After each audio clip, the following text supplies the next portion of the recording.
Start. विश्व बालवर्ष आणि राजभाषा वर्षानिमित्त आकाशवाणी आणि दूरचित्रवाणीवरून केलेल्या भाषणात मुख्यमंत्री म्हणाले की परिच्छेद महाराष्ट्रातील जनता सुजाण आहे, प्रयत्नावर तिची निष्ठा आणि श्रद्धा आहे। सामाजिक आणि आर्थिक समानतेचे उद्दिष्ट आपल्याला जलद गतीने गाठावयाचे आहे। जाती जमातीतील विषमता नाहीशी करावयाची आहे। प्रत्येकाला मानवतेची वागणूक मिळावी, समान संधी मिळावी आणि समृद्ध जीवनाची दालने खुली व्हावीत, यासाठी जनतेच्या सहकार्याने येत्या नववर्षात आपल्याला प्रयत्नांची पराकाष्ठा करावयाची आहे। परिच्छेद नवीन वर्षात जनहिताचे अनेक नवीन संकल्प आपण हाती घेत असतो। यंदाच्या नववर्षात असेच दोन महत्त्वाकांक्षी राष्ट्रीय व आंतरराष्ट्रीय महत्त्वाचे प्रकल्प आपण महाराष्ट्रातही हाती घेण्याचे ठरवले आहे।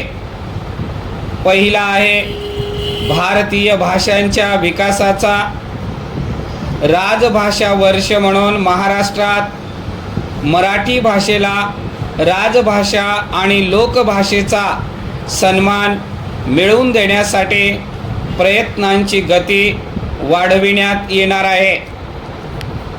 व्यक्ती विकासात मातृभाषेचे महत्त्व मोलाचे असते। शिक्षणाच्या सर्व दालने राज्यातील जनतेला खुली करण्याचा निर्णय आपण घेतला आहे। तथापि उच्च आणि तांत्रिक शिक्षण तज्ज्ञांकडून केला जातो। मराठीला कमी लेखनाचा त्यांचा उद्देश नसतो, पण आधुनिक ज्ञान आणि संशोधन हे केवळ आंतरराष्ट्रीय इंग्रजी भाषेतच उपलब्ध आहे असा त्यांचा युक्तिवाद असतो। मराठी भाषेत हे ज्ञानग्रंथ आज उपलब्ध नसले तरी केवळ इंग्रजी भाषेतच आहेत असे म्हणणे धाडसाचे होईल। ज्ञान आणि विज्ञानात आघाडीवर असलेल्या अनेक परकीय शास्त्रज्ञांना व शिक्षण तज्ज्ञांना आजही इंग्रजी भाषा येत नाही, हेही आपण लक्षात ठेवले पाहिजे। अशा शास्त्रज्ञांनी संशोधन केले आणि त्यांच्या शिक्षण तज्ज्ञांनी ते ज्ञान आपल्या मातृभाषेतून त्यांच्या राष्ट्रातील जनतेपुढे ठेवलेले आहे।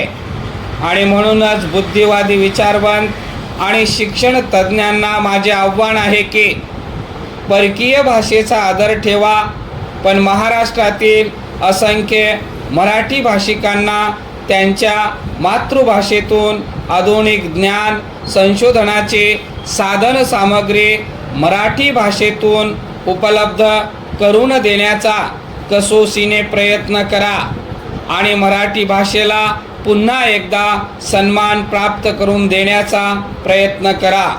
आपण यात यशस्वी व्हाल असा मला विश्वास वाटतो।